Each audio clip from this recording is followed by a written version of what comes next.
Hello there. As you know, I'm doing this Food for the Heart series, and this one is about trust. And trust is a funny thing when you stop and think about it. We use it every single day without even noticing we're using it. I got in my car this morning trusting that everyone else had remembered which side of the road they're supposed to be driving on. I trusted the kettle wasn't going to explode when I switched it on. I trusted that the milk I just poured into my tea wasn't off. We don't wake up each morning thinking, today I'm going to trust. We just get on with life because trust sits silently in the background doing its job. It's only when trust goes missing that it suddenly becomes the loudest thing in the room. I don't think any of us get through life without having our trust broken at some point. Sometimes it's something quite small.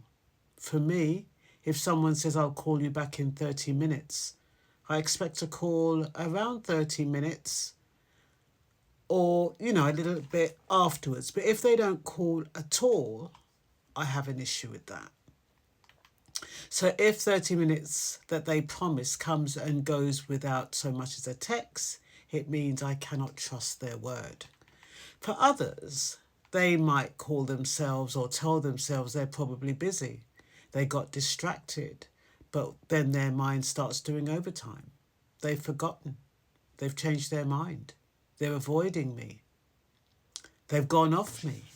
It's amazing how quickly we can write a whole television drama before the other person has even found where they left their phone because it was on Do Not Disturb.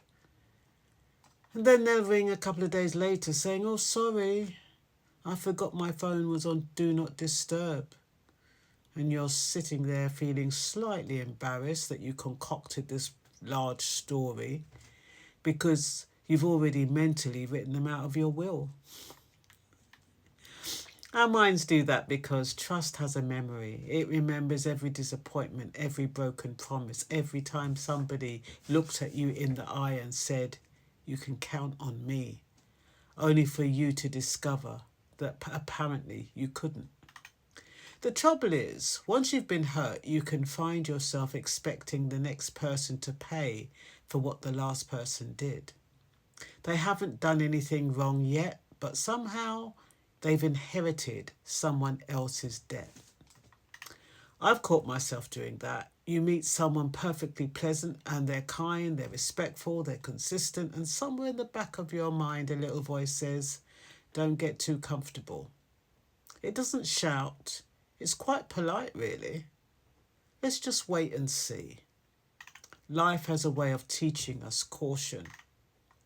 Now, I don't think caution is a bad thing. In fact, I think age has taught me that caution and wisdom are often close friends.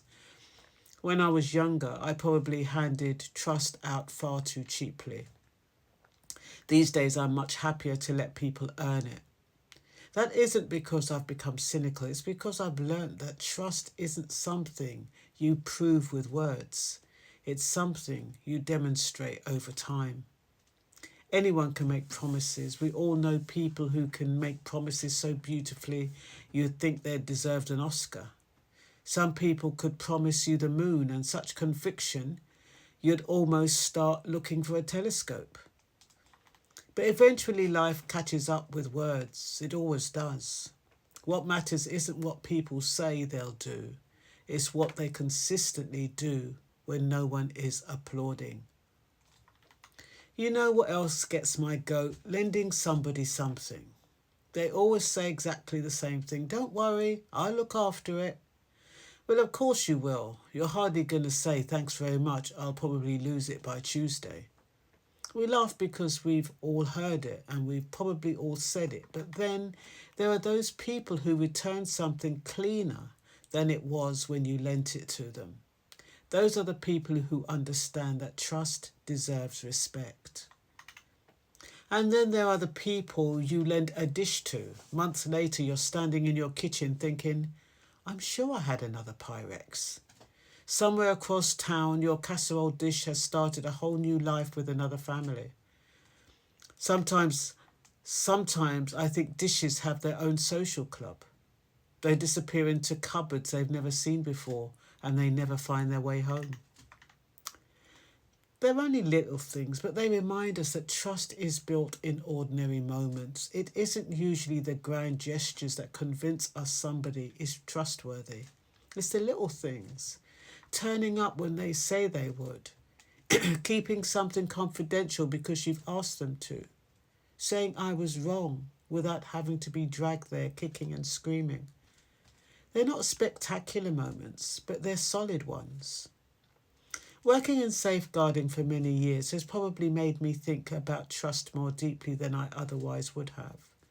Children come into the world trusting the adults around them. They shouldn't have to wonder who's safe and who isn't. When that trust is damaged, the effects can last for a very long time. But in my counselling role, I've also seen people heal. I've seen trust rebuilt. Not because someone's clicked their fingers and everything was magically better, but because someone kept showing up again and again. They became predictable in the best possible way. Sometimes healing begins with something as simple as discovering that this person really does mean what they say. That makes me think about God, because one of the things I love about Scripture is that God never asks to pretend that people won't let us down. The Bible is full of people who made promises and broke them, who got frightened, who failed, who disappointed one another. It never paints human beings as perfect, yet in the middle of all of that, Proverbs tells us to trust in the Lord with all our heart. I've often noticed it doesn't say to trust every human being with all our heart. That's quite a distinction. People sometimes fail us because they're human. God doesn't fail because he isn't. I think sometimes we expected people to carry weight they were never meant to carry. We expect them to make us feel secure, valued, complete, and safe all at the same time. That's asking another human being to be something only God can be. It's a bit like expecting a teaspoon to carry a bucket of water. It wasn't designed for that. I've also learned that trust isn't just about other people. It's about trusting yourself again after you've ignored your own instincts. Most of us can look back and remember that little feeling inside that quietly said, something isn't quite right here. And we explained it away. We wanted to believe the best. We didn't want to seem unkind.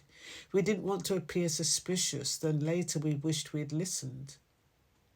I don't beat myself up over those moments anymore, because wisdom usually arrives carrying a suitcase full of experience. The older I get, the less interested I am in charm and more interested I am in consistency. Charm can introduce itself in 5 minutes. Consistency takes time. Anybody can be impressive for an afternoon. Show me who you are over 6 months, over a year, when life becomes inconvenient, when nobody's watching, when there's nothing to gain. That's where trust reveals itself. Perhaps that's why trust feels so precious. It's invisible until somebody honours it. Then suddenly you realise what a gift it is. To know that someone's word means something. To know that they'll speak honestly even when the truth is uncomfortable. To know they won't use your weakness as tomorrow's gossip. Those things bring a kind of peace money can't buy. So if trust has broken into your life, don't let that persuade you that trust itself has no value. It still has enormous value. It simply deserves to be placed carefully. Let people earn it. Let time reveal character. Don't become hard because someone else lacked integrity. Protect your heart certainly, but don't lock the door so tightly that kindness can't find its way in. There are still trustworthy people in the world. They don't usually make the most noise. They're quietly sitting and getting on with keeping their word, doing what they said they would do, and probably returning your casserole dish before you've even remembered you lent it to them. And I think the world could do with a few more people like that.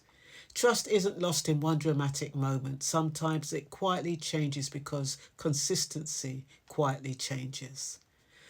And that's all I've got to say about trust for now. You take care now. Bye-bye.